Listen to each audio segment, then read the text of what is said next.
Warning: viewer discretion is advised.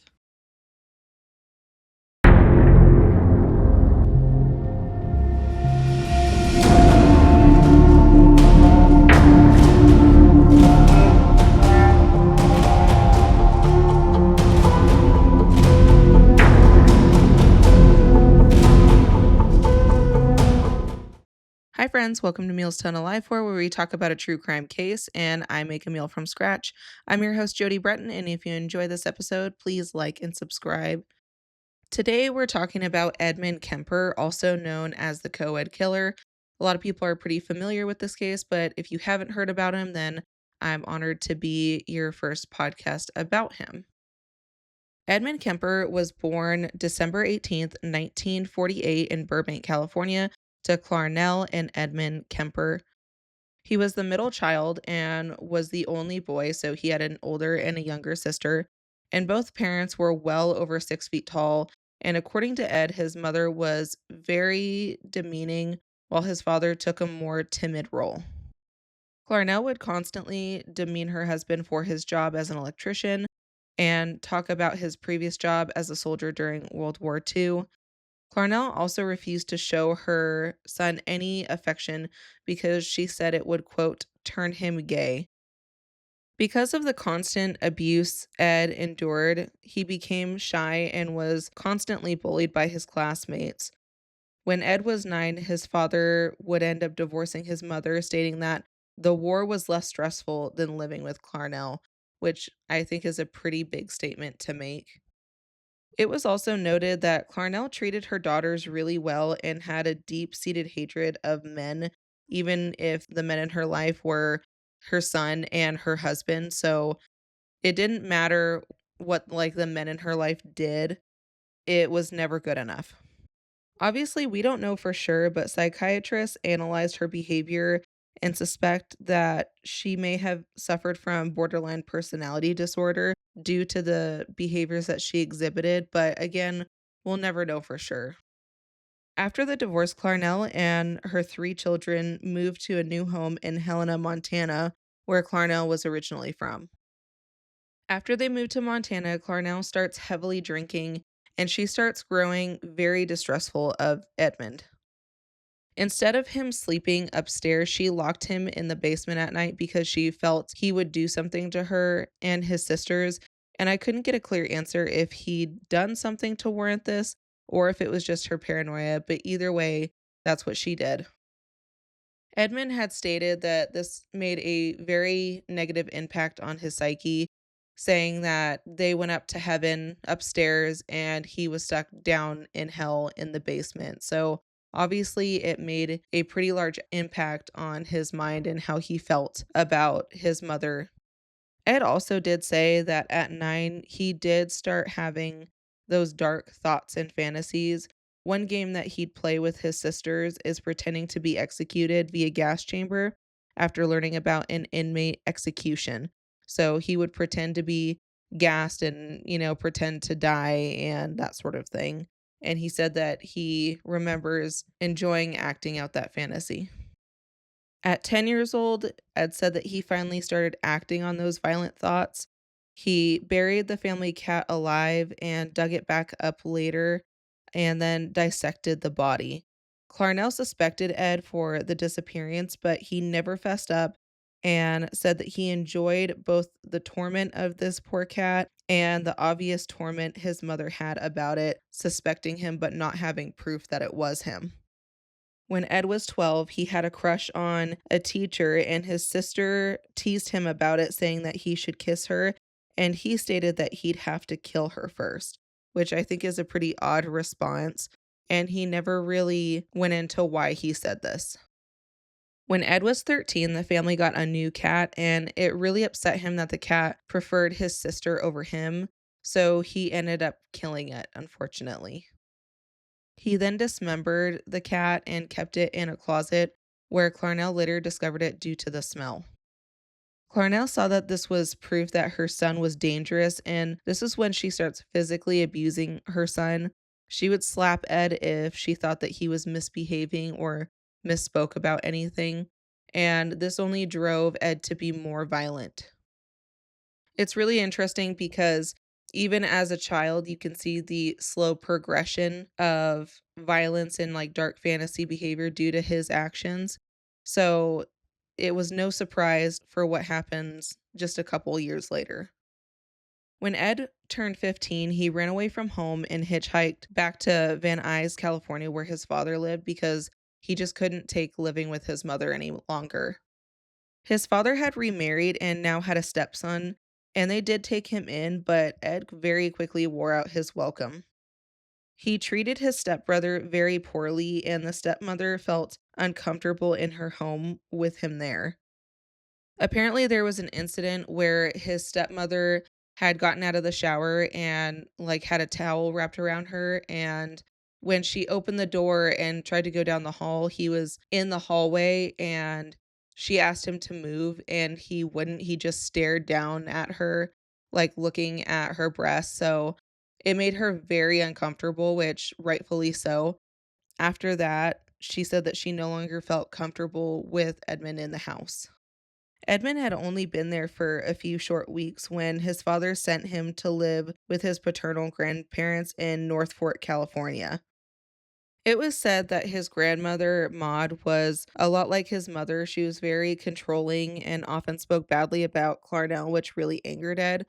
Which at first I was like, well, but he doesn't like his mother. But I think it just showed him that it was two sides of the same coin. Like, Maude talked really badly about Clarnell, but she was just as bad in some aspects of it, so it didn't show him that women were a positive thing at all. It was just more control and demeaning behavior. Ed Sr., Edmund's grandfather, had began to go senile, which was tough on Maude since she had to take care of him and could no longer trust him to make decisions. So, I guess Maude would get really frustrated with him, and they didn't have a tumultuous relationship, but because of him going senile, she would get frustrated a lot more. So, unfortunately, Edmund had never seen the positive side of their relationship. He only saw the caretaker side of it. Edmund began to purposely disobey his grandmother, and due to her controlling behavior, his violent fantasies only grew. On August 27th, 1964, Edmund Sr. left for the supermarket, leaving Maud and Ed alone. The two got into a really bad argument. Ed went out to the shed and grabbed one of those hunting rifles. He shot Maud in the head, twice in the back, then grabbed a kitchen knife and continued to stab her, then dragged her body to the bedroom and put her on the bed. Ed met his grandfather in the driveway and shot him in the head before he even knew what was happening. After the murders, Ed realized that he really had no plan. He didn't know how to drive at this point. He was on a secluded ranch. All he had was basically a telephone. So he decides to call his mom and confess everything. Clarnell tells her son to call the police, and that's what he did.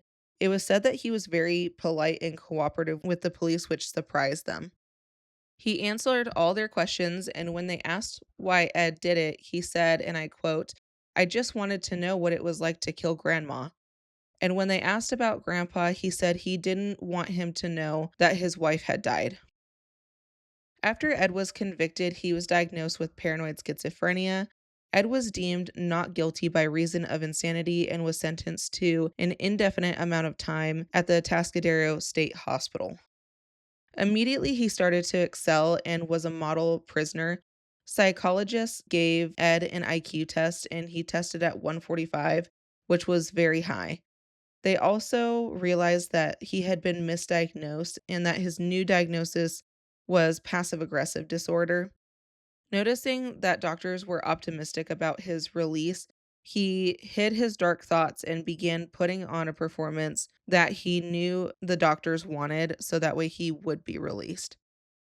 During his time at the state hospital, he would end up helping doctors move files and also sat in during interviews.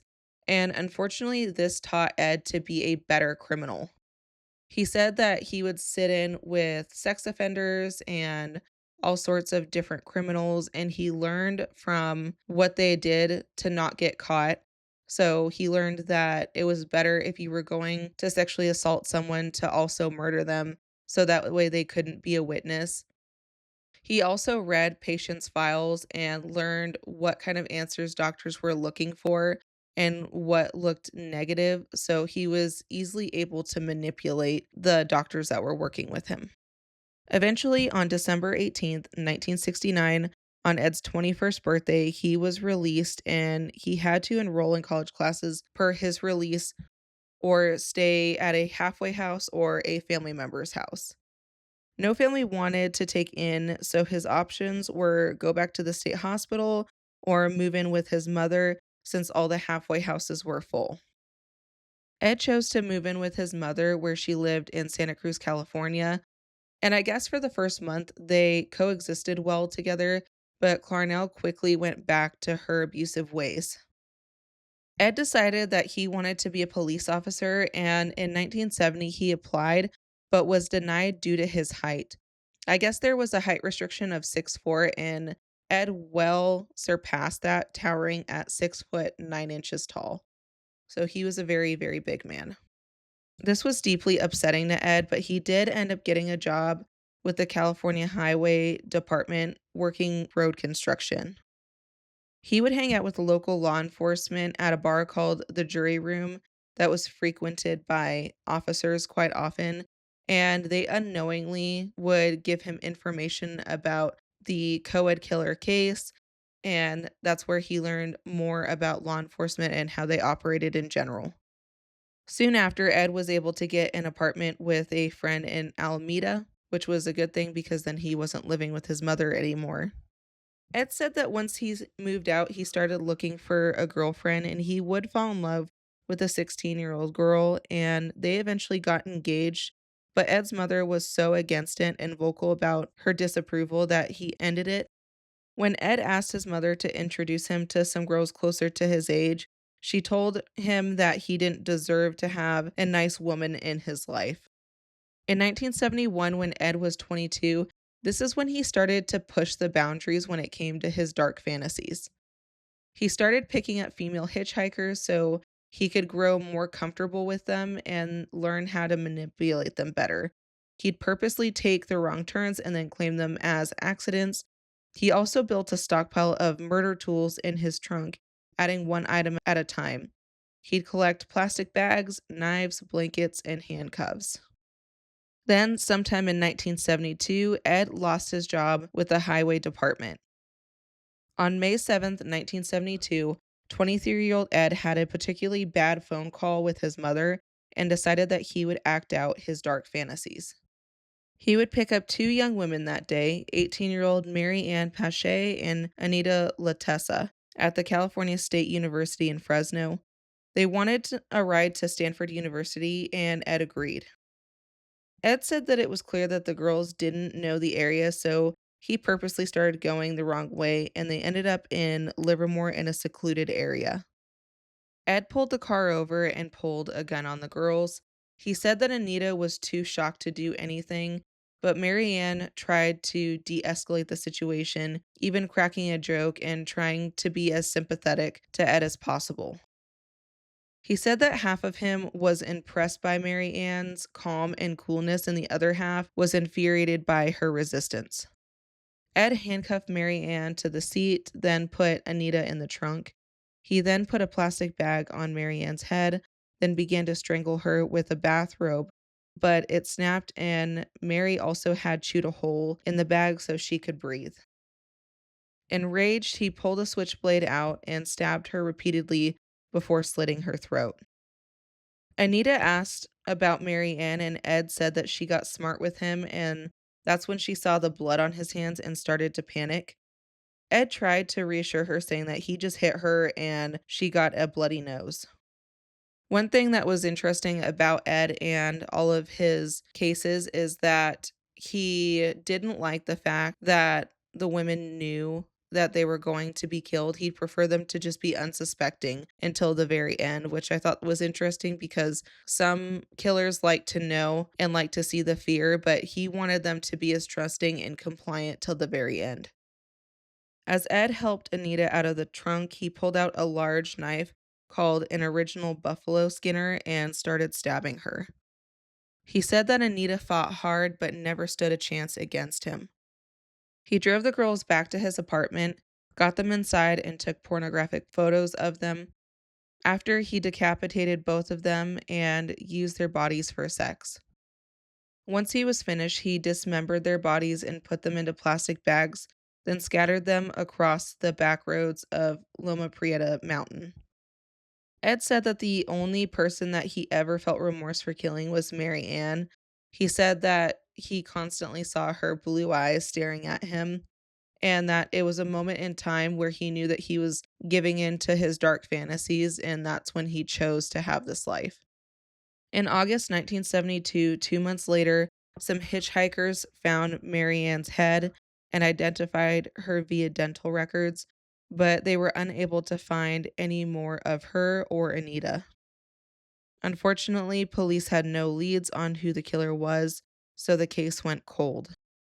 On September 14th, 1972, Ed spotted a young girl hitchhiking at this bus station. She was 15-year-old Aiko Ku.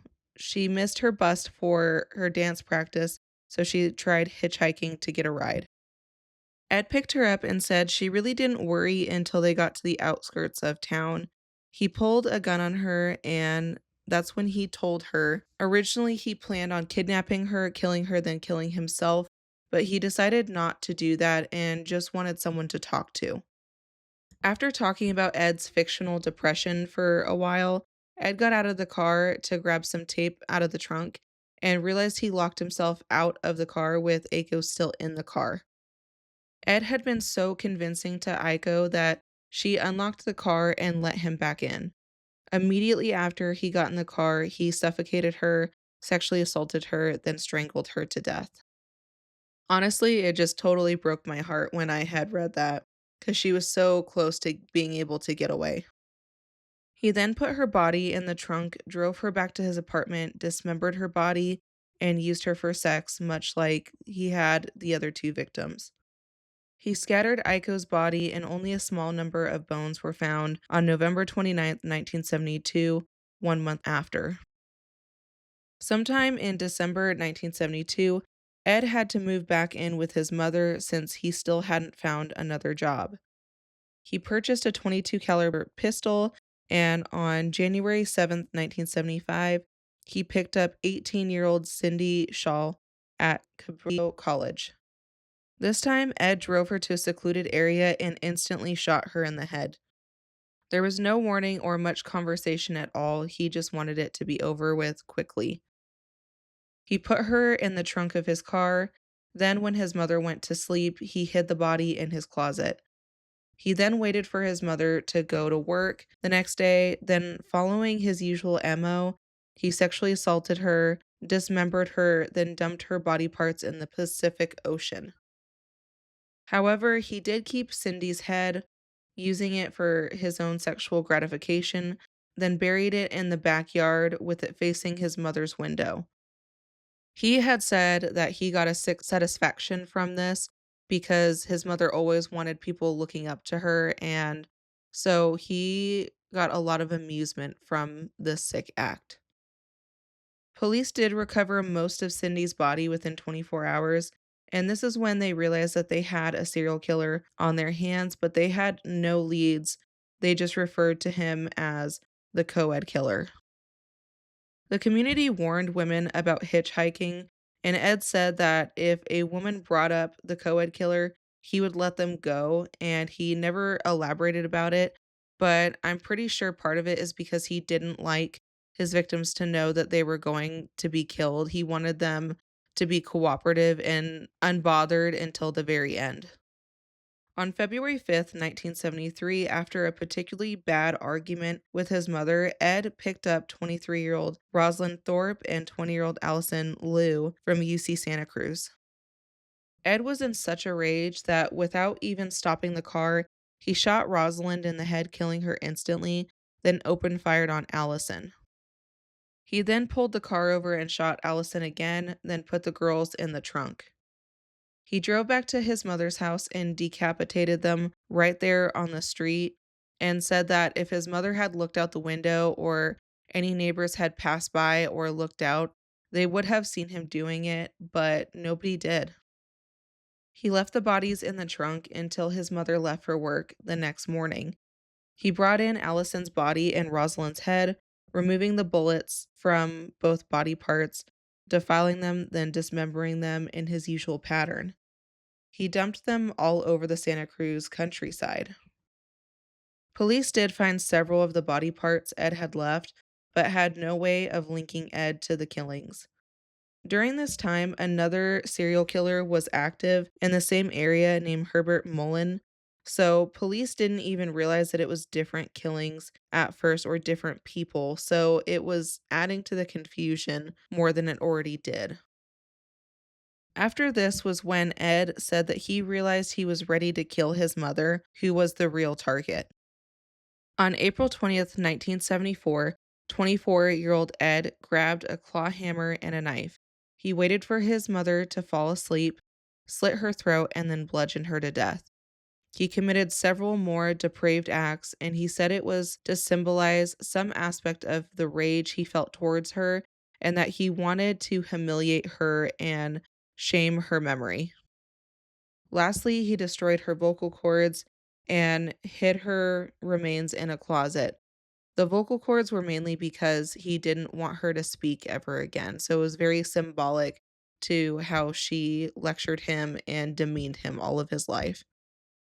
Ed was convinced that if his mother didn't show for work, that they'd call the police, so he decided to kill her best friend, Sarah Hallett, since they were known to go on impromptu vacations.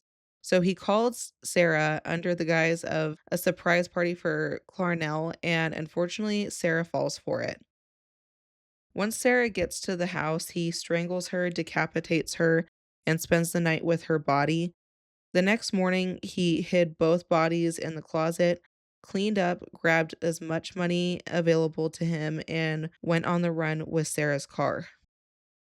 He drove across the United States over the next few days, being very cautious, but his paranoia was making him a complete wreck.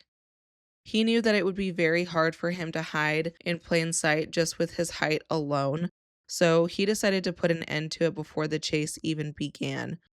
At a payphone in Pueblo, Colorado, he called the Santa Cruz Police Department and he told the officer what he had done, but the officer recognized Ed from the jury room bar and thought it was a prank.